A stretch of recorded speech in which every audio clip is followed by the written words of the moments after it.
Channel visit करो और playlist section के अंदर जाके देख लो। बाकी चैनल आपको सब्सक्राइब कर लेना चाहिए क्योंकि ये आपके फायदे में है। चलिए तो जान लेते हैं आज का हमारा तीसरा अध्याय जो कि है कंप्यूटर को जाने। तो शुरुआत करते हैं इसके पहले बिंदु से, जो कि तो ऑपरेटिंग सिस्टम एक सिस्टम सॉफ्टवेयर होता है जो कि एक हार्डवेयर को रन करता है। इसको ऐसे समझे कि कंप्यूटर प्रोग्रामिंग का एक जो है कॉम्बो होता है आपका ऑपरेटिंग सिस्टम, जो कि सिस्टम सॉफ्टवेयर होते हैं। बिना ऑपरेटिंग सिस्टम के कोई भी डिवाइस काम नहीं कर सकता। इसको आप चार भागों में समझ सकते हो। पहला आपका यूजर हो जाता है, यानी कि यूज करने वाला। दूसरे आपके एप्लीकेशंस हो गए, चाहे फिर वो सॉफ्टवेयर एप्लीकेशंस हो या सिस्टम एप्लीकेशंस हो। उसके बाद में आपका आ जाता है ऑपरेटिंग सिस्टम, जो कि आपके एप्लीकेशंस या सॉफ्टवेयर को रन करने के लिए बहुत ही ज्यादा इंपॉर्टेंट होता है। उसी के ऊपर ये सारी चीजें रन कर रही होती है और आपका जो ऑपरेटिंग सिस्टम रन कर रहा होता है वो आपके हार्डवेयर से कॉम्बो करके रन कर रहा होता है। तो इन चारों चीजों का मिला जुला कॉम्बो ही हमारा कंप्यूटर संरचना को कंप्लीट करता है और विदाउट ऑपरेटिंग सिस्टम इनमें से एक भी चीज संभव नहीं है। अगर अगला है आपका एप्लीकेशन और यूजर के बीच में एक इंटरफेस। तो दोस्तों जो एप्लीकेशंस होते हैं या सॉफ्टवेयर होते हैं, ये और जो यूजर होता है यानी कि हम जो यूज कर रहे होते हैं, उनके बीच में ऑपरेटिंग सिस्टम ना हो तो यूजर उससे कनेक्ट ही नहीं कर पाएगा। तो एक तरीके का हमें इंटरफेस ये प्रोवाइड करवाता है ऑपरेटिंग सिस्टम। इसकी विशेषता है वो है आपका program execution. Operating system application program और मशीन हार्डवेयर के बीच इंटरफेस की तरह कार्य करता है। ये वो है आपका ग्राफिकल यूजर इंटरफेस, ठीक है। यानी कि डेस्कटॉप को हम समझेंगे GUI, यानी कि ग्राफिकल यूजर इंटरफेस को हम समझेंगे। सबसे पहले तो यहाँ पे आप ये कुछ इमेजेस या इमेज देख सकते हैं जो आपकी डेस्कटॉप की है। कुछ इस तरीके से आपका डेस्कटॉप दिखाई देता है, चाहे फिर वो विंडो 10 हो, 8 हो या फिर 7 हो। अब दोस्तों ग्राफिकल यूजर इंटरफेस एक माध्यम होता है जो यूजर को ग्राफिक आइकन्स का प्रयोग करके इलेक्ट्रॉनिक डिवाइसेस के संवाद करने की सुविधा प्रदान करता है। And most of the things जो आप कर पाते हैं कंप्यूटर के ऊपर वो आपके ग्राफिकल यूजर इंटरफेस की वजह से ही कर पाते हैं। चाहे फिर आप इमेज स्कैनिंग कर रहे हैं या फिर animation, multimedia, opening to an application, ये सब जो है GUI की मदद से ही हो पाता है। अगला है Windows 10 desktop interface. Left hand के डाउन कोने में यहाँ पे आप ये स्टार्ट बटन देख सकते हैं, जिस पे क्लिक करके आप कुछ भी सर्च कर सकते हैं और मोस्ट ऑफ द थिंग्स आपकी यहीं से निकलेगी, जो भी अगर आपको कंप्यूटर में ढूंढना हो। राइट हैंड के डाउन कोने में आप यहाँ पे टास्क बार देख सकते हैं, जहाँ पे आपकी टाइमिंग, वाईफाई, कनेक्टिविटी इत्यादि टूल आपको देखने को मिल जाएंगे। सेंटर में आप अपने कुछ सिस्टम सॉफ्टवेयर या कुछ कस्टमाइज सॉफ्टवेयर को पिन होते हुए देख सकते हैं, जो कि हम खुद से भी पिन कर सकते हैं।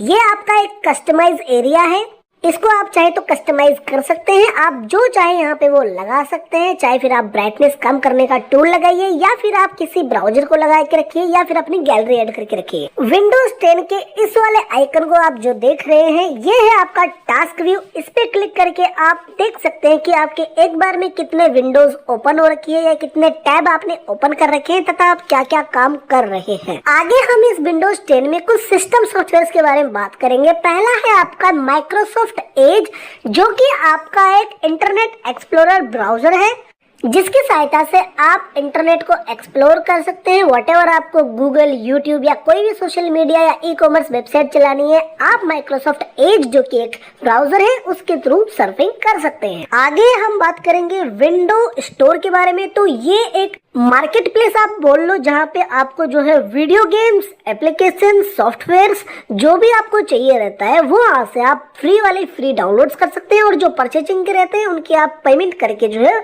यूज कर सकते हैं। अब जान लेते हैं विंडोज 10 में कुछ बेसिक एप्लीकेशंस एंड यूटिलिटीज के बारे में, जैसे कि आपका calculator, math input tool, math input panel, spelling tool, etcetera etcetera. ये आप स्टार्ट के बटन पे सिंपली जो है सर्च भी कर सकते हैं क्लिक करके, या फिर आप विंडोज 10 के ही इंटरफेस पे ऑल एप्स के अंदर जाकर के इन्हें सर्च कर सकते हैं। आगे हम बात करेंगे विंडोज मोबिलिटी सेंटर के बारे में, जो कि आप सर्च के बटन पे क्लिक करके ढूंढ सकते हैं और इसका इंटरफेस कुछ इस तरीके का होता है, जहाँ से आप बहुत सारी चीजें कंट्रोल कर सकते हैं, जैसे कि आप डिस्प्ले ब्राइटनेस, आपके स्पीकर को म्यूट करना, आपकी बैटरी का परसेंटेज चेक करना, उसको एडजस्ट करना, सेटिंग्स को सिंक करना या ब्लूटूथ, रेडियो इत्यादि को ऑन ऑफ करना, ये आप कर सकते हैं विंडो मोबिलिटी सेंटर के माध्यम से विंडोज 10 में। अगला जो आपका बेसिक एप्लीकेशन है दैट इज पेंट, और पेंट के थ्रू आप कुछ भी जो है पेंट कर सकते हो। ये एक आपका सिस्टम सॉफ्टवेयर होता है आपके माइक्रोसॉफ्ट की तरफ से, जिसमें हम पेंट कर सकते हैं। और अगला जो आप ये इंटरफेस देख रहे हैं इसको विंडोज फाइल एक्सप्लोर कहा जाता है, जहां से आप अपने सारी media files, documents, videos, images इत्यादि को एक्सेस कर सकते हैं तथा आप अपने पीसी के स्टोरेज को भी देख सकते हैं। बहरहाल इसका इंटरफेस कुछ इस तरीके का होता है। यहाँ पे आप राइट हैंड के टॉप कॉर्नर में मिनिमाइज, रिस्टोर या क्लोज का बटन देख लो। आपका बिंदु है दोस्तों रिसाइकिल बिन, और रिसाइकिल बिन आप समझ सकते हैं कि जब आप कोई भी फाइल, डॉक्यूमेंट इत्यादि को डिलीट करते हैं तो वो एक बार अपने मेन पाथ से डिलीट होकर के रिसाइकिल बिन में आ जाता है, और अगर आप रिसाइकिल बिन से भी उसे डिलीट कर देते हैं तो वो परमानेंट डिलीट हो जाता है। तो बेसिकली रिसाइकिल बिन हमारे पास में एक बैकअप का लास्ट चांस होता है। बात करें आगे पॉइंट की तो ये है वर्डपैड के बारे में। तो दोस्तों वर्डपैड आपका एक सिस्टम सॉफ्टवेयर होता है जिसके थ्रू आप कुछ डॉक्यूमेंट्स डिजाइन कर सकते हैं।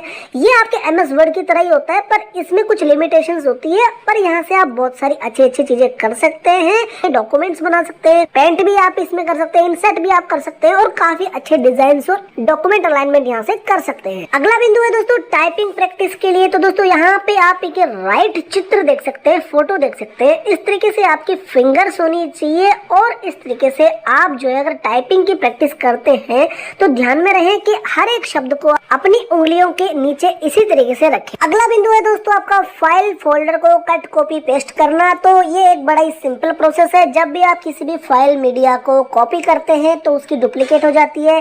जब आप कट करते हैं तो वो हमेशा के लिए मूव होकर के दूसरी जगह चली जाती है, और अगर आप रिनेम करना चाहते हैं तो सिंपली आप उसे रिनेम भी कर सकते हैं। अगला बिंदु है दोस्तों आपका एंटीवायरस के द्वारा एक फाइल फोल्डर को स्कैन करना। तो इसके लिए आपको विंडोज के अंदर ऑलरेडी एक जो है सॉफ्टवेयर मिलता है, या कह लीजिए एप्लीकेशन मिलता है, जिसका नाम है विंडो डिफेंडर। ये बाय डिफॉल्ट आपके हर एक विंडो में ऑलरेडी होता है, जो कि माइक्रोसॉफ्ट से पावर्ड है।